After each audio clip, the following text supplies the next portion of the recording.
No dia 13 de maio de 1940, no seu primeiro discurso como primeiro-ministro, em plena invasão alemã da França, disse: "Não tenho nada a oferecer, para além de sangue, sofrimento, lágrimas e suor."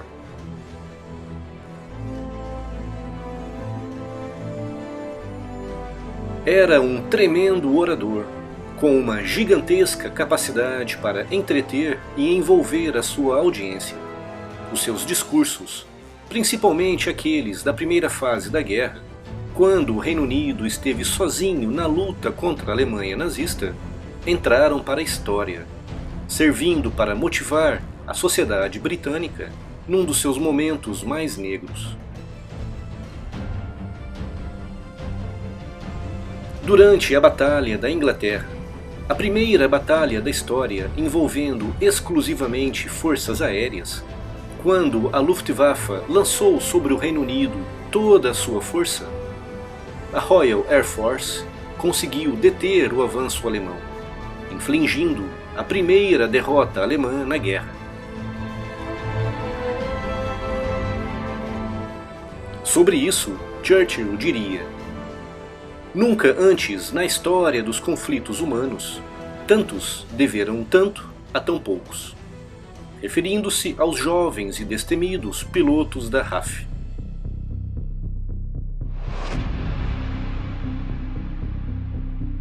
Após a queda da França, em junho de 1940, com a Inglaterra completamente sozinha contra a poderosa Alemanha e os seus aliados do eixo, diria num dos seus mais inflamados e motivadores discursos: "We shall go on to the end.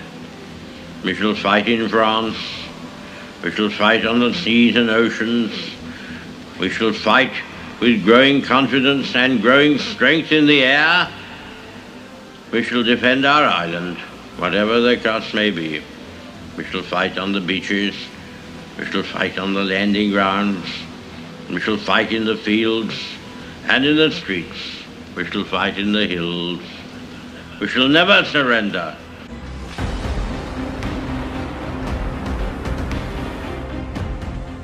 Dedicaria um gigantesco esforço em tecer firmes laços diplomáticos com poderosos aliados, com destaque para Franklin Roosevelt, por quem tinha grande consideração.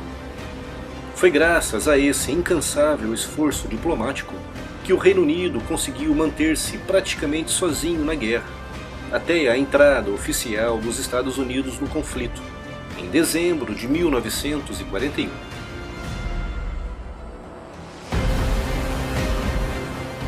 Manteve também uma estreita ligação com os países membros da Commonwealth, com destaque para o Canadá e a Austrália.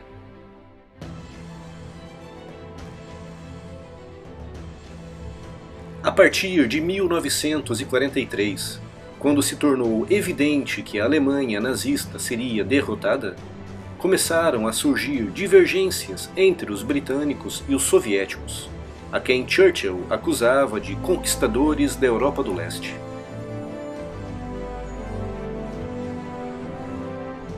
Essas diferenças cresceriam cada vez mais, até atingirem um ponto crítico em 1945, quando se tornou evidente para Churchill que Stalin não iria abrir mão dos territórios ocupados pelo Exército Vermelho na Europa Oriental. Em 1943, com o Sudeste Asiático imerso no caos devido à brutal e sangrenta invasão japonesa, a região de Bengala, na Índia Britânica, sofreria com uma crônica falta de alimentos. Com as rotas de suprimentos comprometidas e com o esforço de guerra drenando todos os recursos, estima-se que, de uma população de 60 milhões, cerca de 1,5 a 4 milhões de pessoas morreram de doenças relacionadas com a má nutrição.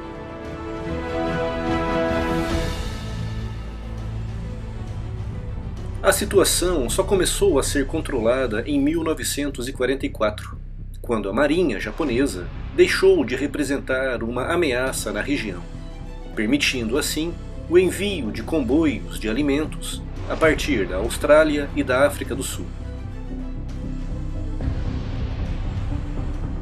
O governo de Churchill, que neste momento estava inteiramente dedicado à guerra, foi duramente criticado por não ter tomado medidas mais ativas para conter a crise em Bengala.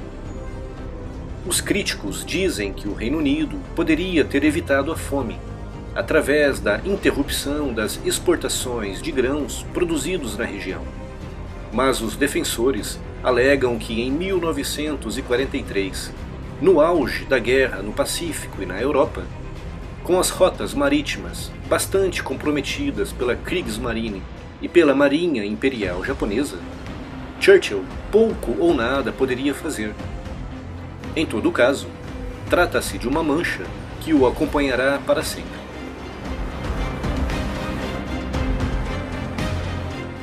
Outra decisão bastante controversa seria o bombardeio aliado de Dresden, em fevereiro de 1945, quando centenas de bombardeiros britânicos e norte-americanos reduziram a cidade de Dresden a um monte fumegante de escombros, resultando na morte de pelo menos 25 mil civis.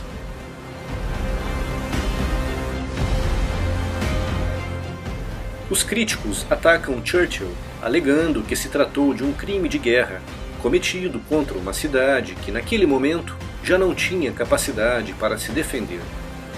Já os seus defensores alegam que, apesar da força do ataque ter sido demasiada, inseriu-se no esforço global aliado de tentar encerrar a guerra o mais rapidamente possível.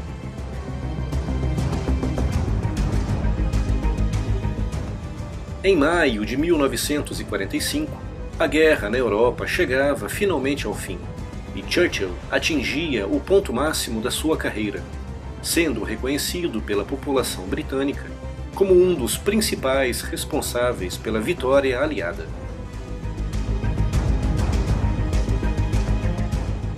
Nessa época, Churchill já estava convencido de que a União Soviética era uma ameaça tão grande para a Europa como a Alemanha nazista era em 1939, e por isso encomendou um plano de ataque às forças soviéticas na Europa. De acordo com as suas memórias, a Terceira Guerra Mundial deveria ter começado no dia 1 de julho de 1945, mas todo o plano foi recusado pelas Forças Armadas Britânicas.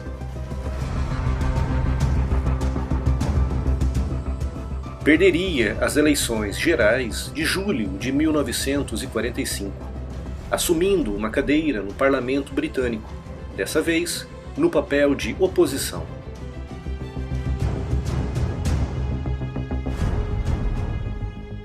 Em 1946, numa viagem pelos Estados Unidos, cunharia o termo cortina de ferro ao afirmar num discurso: do Mar Báltico, no norte, ao Mar Adriático, no sul, uma cortina de ferro desceu sobre o continente. Atrás dela encontram-se todas as capitais dos antigos estados da Europa Central e Oriental: Varsóvia, Berlim, Praga, Viena, Budapeste, Belgrado, Bucareste e Sófia.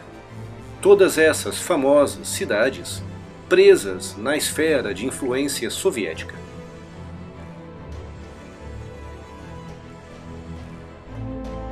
No final dos anos 40 e início dos anos 50, foi o defensor daquilo que ele chamava de uma espécie de Estados Unidos da Europa, um continente centrado num eixo franco-alemão, com o Reino Unido, a Commonwealth e os Estados Unidos atuando como patrocinadores. Churchill é hoje reconhecido como um dos pais fundadores da União Europeia.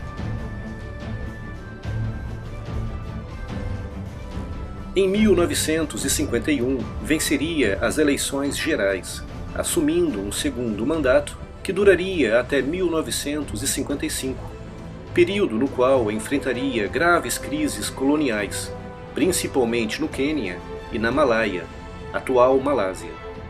Esse seu segundo mandato marcaria um ponto de viragem no domínio colonial britânico no mundo.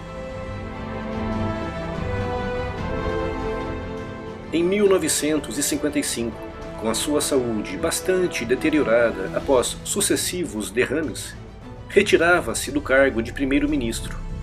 Passaria os anos seguintes no parlamento, mas com uma postura cada vez menos ativa, até finalmente aposentar-se em 1964. Morreria num domingo, dia 24 de janeiro de 1965, aos 90 anos, em Londres.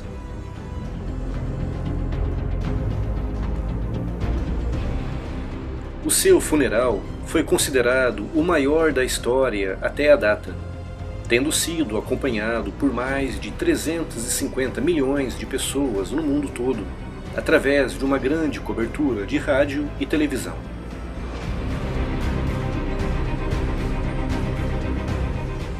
Contrariando a tradição, a própria rainha Elizabeth fez questão de comparecer ao seu funeral, em sinal de respeito e agradecimento pelo trabalho que realizou.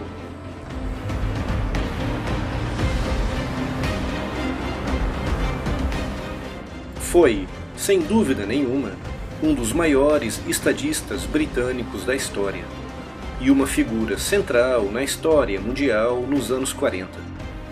Será para sempre recordado, algumas vezes odiado, outras vezes admirado, mas uma coisa é inegável: foi capaz, como nenhum outro, de liderar o seu povo numa das fases mais sombrias da história da humanidade.